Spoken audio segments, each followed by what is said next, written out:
오늘 이야기는 경기도에 사시는 30대 남성분이 보내주신 사연입니다.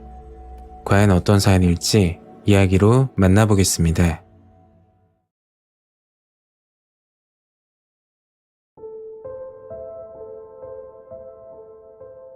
저는 경기도에서 닭발집을 운영하고 있습니다. 현재는 돌싱남이 됐지만 불과 6개월 전만 해도 아내와 문제없이 잘 지냈죠. 지금부터 시작하는 이야기는 아내에 대한 이야기입니다. 저는 학창 시절 운동을 했습니다. 자세한 종목은 말씀드리지 못하지만 단순 취미로 하는 게 아닌 국가대표로 하는 꿈을 가지고 있었죠. 꿈을 가지고 열심히 운동을 하던 중 제게 큰 불행이 찾아왔고 그건 발목 부상이었습니다. 병원을 다니며 재활을 받았지만 부상 때문인지 예전 기량이 나오지 않았고 결국 선수 생활을 마감해야 했죠. 그때는 눈앞이 캄캄하고 앞으로 뭘 하며 살아야 될까 너무 난감했습니다. 밥만 먹고 운동만 했던 사람이라 더욱 그랬겠죠. 그렇게 시간이 흘러 군대를 전역하고 첫 사회생활을 하게 됩니다. 일반 회사는 아니고 예전에 같이 운동을 했던 선배가 식당을 개업했는데 제가 주방 보조로 일을 하게 된 거죠. 하는 일은 양파와 대파 손질, 그리고 밑반찬을 만들고 식당이 바쁠 때는 서빙까지 도왔습니다.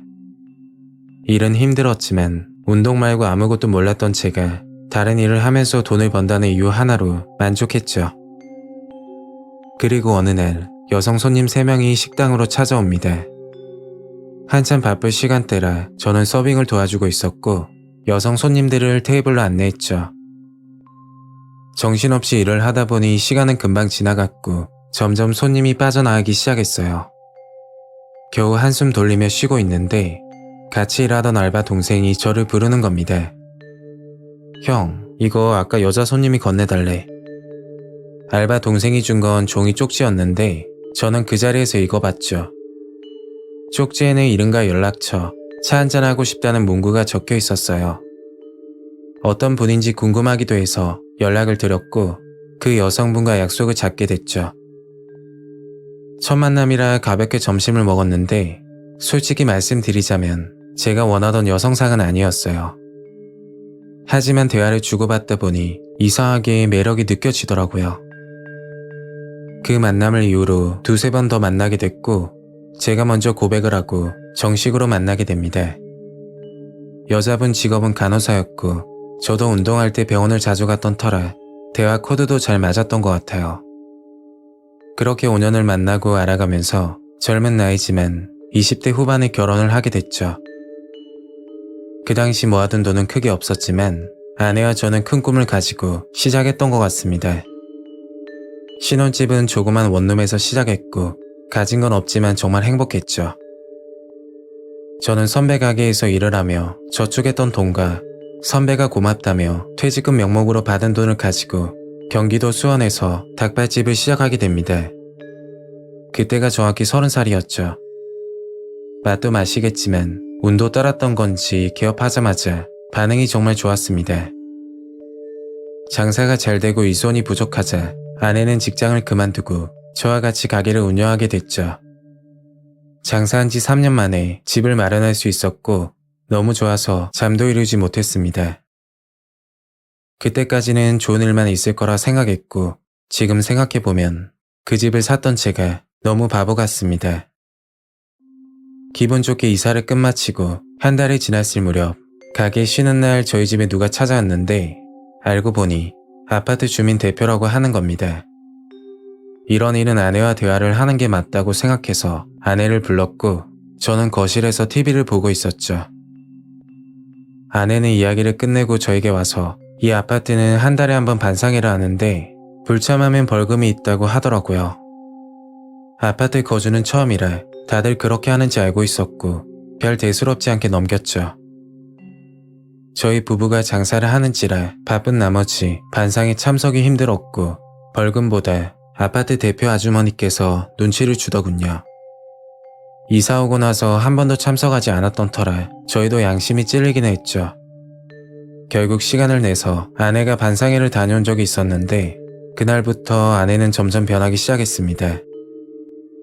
아내는 평소 사람 만나는 모임을 좋아하지 않는데 반상회를 주기적으로 나가더니 점점 약속이 많아지더라고요. 가게 장사 때문에 안 그래도 바쁜데 아내는 아파트 주민들과 모임이 있다는 핑계로 외출이 잦아졌습니다. 결국 아내는 가게 일에 소홀해졌고 일손이 부족한 나머지 알바까지 구하게 됐죠. 그리고 며칠이 지나 아내와 심하게 다투게 됩니다. 가게 일에 소홀해진 건 둘째고 더 걱정인 건 아내의 씀씀이가 커졌다는 거죠. 그날 다툰 이유도 돈 때문이었어요. 정말 힘들게 모아 집을 마련했는데 조금 여유가 생겼다고 물쓰듯이 돈을 쓰니 정말 답답했죠. 여기에 이사 오기 전까지 정말 알뜰한 사람이었는데 반상회에 다녀오고 나서부터 씀씀이가 커진 게 이해가 가지 않았어요. 당신 요즘 왜 그래? 가게도 안 나오고 그리고 카드값이 이게 뭐야?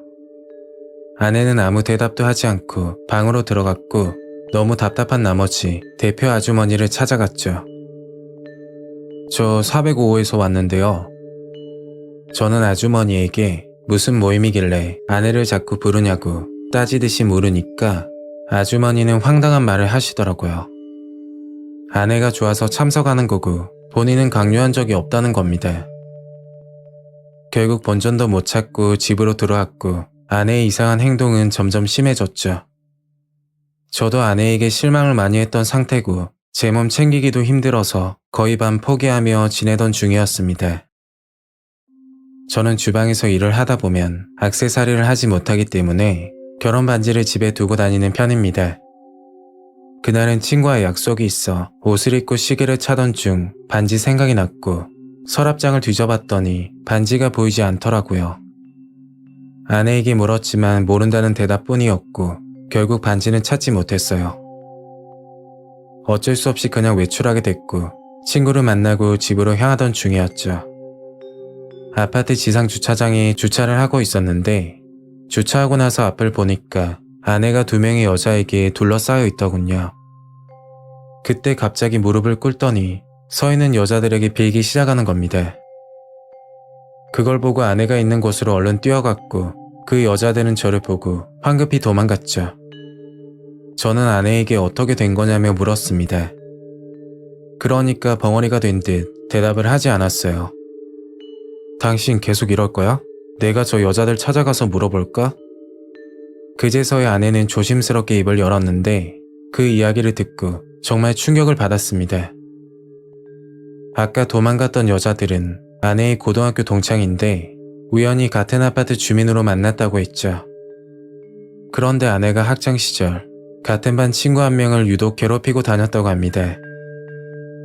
뭐 어떤 식으로 괴롭혔는지 자세히는 모르겠지만 괴롭힘을 당한 친구는 결국 극단적인 선택을 했다고 했죠.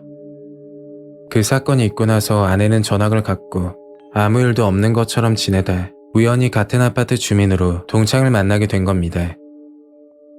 그런데 그 친구들은 아내를 협박하기 시작했다고 하던데 학창시절 친구를 괴롭혀 사망하게 만든 사실을 저 포함 아파트 주민들에게 알린다고 했답니다.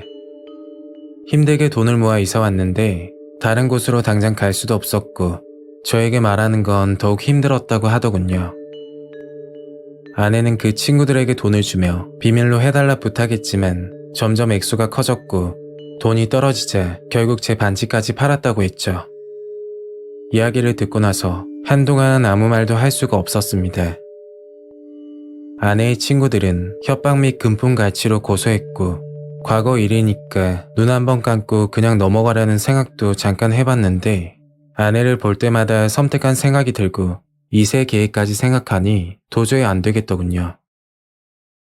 결국 아내와 이혼하게 됐고 각자의 삶을 살게 되었습니다. 운동선수로서 생활도 실패하고 결혼 생활도 이렇게 끝이 났지만 일찍 알게 돼서 오히려 다행이다 라는 생각이 들었어요. 사람은 쉽게 변하지 않는 법이고 살면서 분명 문제가 될 거라 생각이 들었죠. 평생 잊을 수 없는 상처가 됐고 너무나 힘들지만 잘 지내려고 노력하고 있습니다. 오늘 이야기는 여기까지입니다. 구독과 좋아요 잊지 않으셨죠? 다음 영상으로 또 뵐게요. 감사합니다.